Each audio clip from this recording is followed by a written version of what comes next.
Oh la la, I wasn't expecting the stylish finish. Let's go. Oh la la, beautiful. Oh, we got him with the backflip. You love to see it.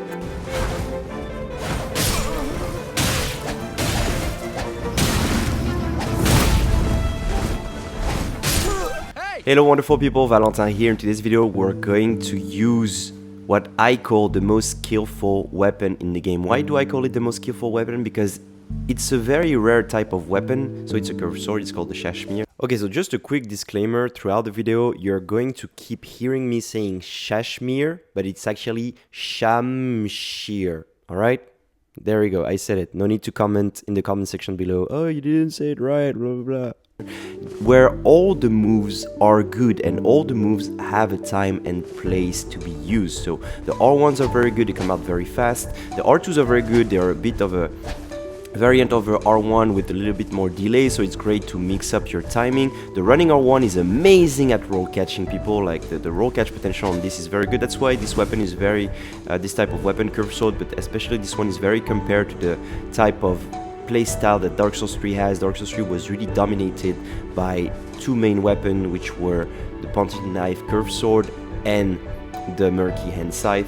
And this one is very reminiscent of the Pontiff Knight curved sword. What is special about the SHAMSHIR also compared to other curved sword is that its R1 are a bit more unpredictable and are a bit more up and down rather than really horizontal swings like most regular curved sword. Another thing that's really special about this curved sword, and it's about every curved sword, is that you can do feint. So how you do feint, basically you press R2 and you press circle, and that allows you to do this kind of a backflip, but where you can actually change the direction if you unlock. So just press R2, press circle as you're pressing R2, and you will be able to do the backflip feint. You can also follow up the backflip feint into a running R1, so it's the same attack as the running R1. So that's what I mean by skillful, is that there is so many options to play this weapon to be unpredictable against your opponent. You can also, the jump attack and the jumping R1 and jumping R2s are also very good. I mean, honestly, super strong weapon. I love it. It's so fun to play with it. You feel like you can really express yourself as a player. You can really go to the extent of using so many tools and really mastering them. The main Ash of War that we're going to be using on it is the Cragblade. I know Cragblade received a nerf on patch 108. It just went to the previous poise damage that it was doing, but basically it gives you a 20% buff to your damage. It gives you more poise damage, stamina damage against people guarding shield. It also gives you more poise. So where now in patch 108 you would need, where is it? Where are my notes? In patch 108, you would need about, if you two-hand the weapon, you need 75 poise in order to take a running R1 or a regular R1.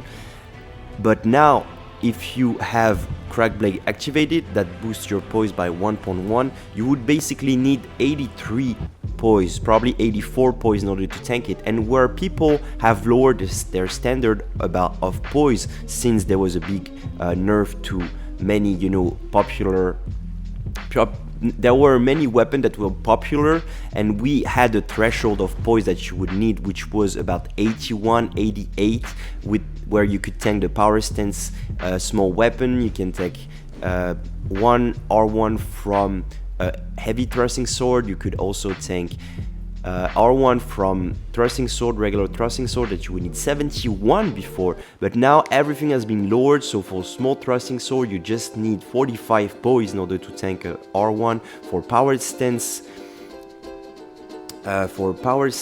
L1 of like small weapon you need 79. So yeah, everybody has lowered their standard in poise, so you will most likely poise break people if you have Cragblade active on it. And you can just be a pain in the ass, be very aggressive. That's also one of the strengths of this weapon, is that you can be very aggressive, very unpredictable. And honestly, I just love this weapon. I love playing with it.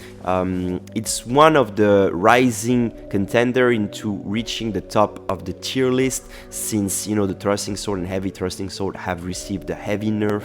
So I would definitely recommend you guys using it. Just a few words about the build. We are on the strength build at level 136, so I can match people with 125 and 150, because the meta is like a bit everywhere. Some people play at 150, some people play at 125, and 136 allows you to play with both end of the spectrum.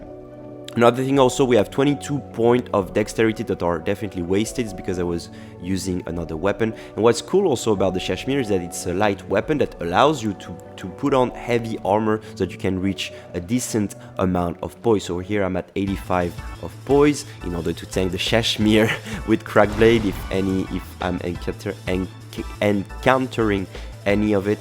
We have the Archer's Favor for a bit more HP, Bulgo Talisman for more poise, the Rotten Winged Sword Insignia, which greatly raises your attack with successive attack. And since we're going to be very aggressive with this weapon, always attacking our opponent, we are benefiting a lot from this talisman. Another thing is we have the Crimson Ember Talisman. I always start my duel with it, and I usually switch for the Bless You Talisman or for the Blue Feather Branch Sword if I'm getting very low. That's pretty much it for the video. Let me know how you guys like the SHAMSHIR, which other curved sword do you love. Don't forget to leave a like, subscribe and comment. I answer to every comment. It was Valentin. I love you guys, and I see you in the next video. Bye bye.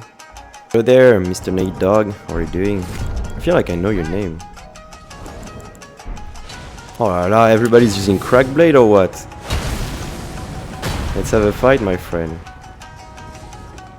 Let's have a fight. Double pike, that's gonna hurt. I can tank. Oh, that hurts.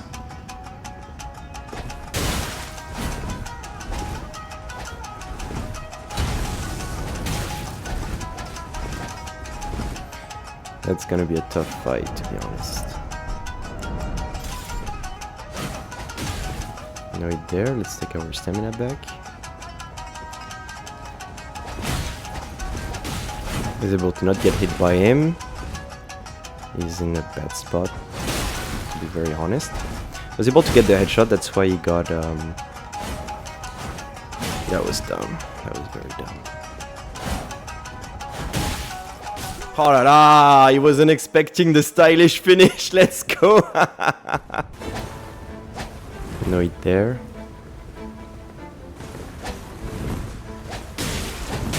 Roll catch, 755, we'll take it. Got to be careful about the Storm Blade. Oh, now he's attacking, huh? Good try. Let's switch rings.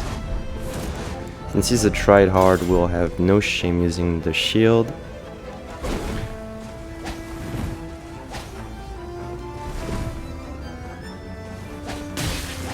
Can just stay in his face and he's dead. Yep, GG. Hey, GG Void. 1200 damage. Wow, that was a lot of damage.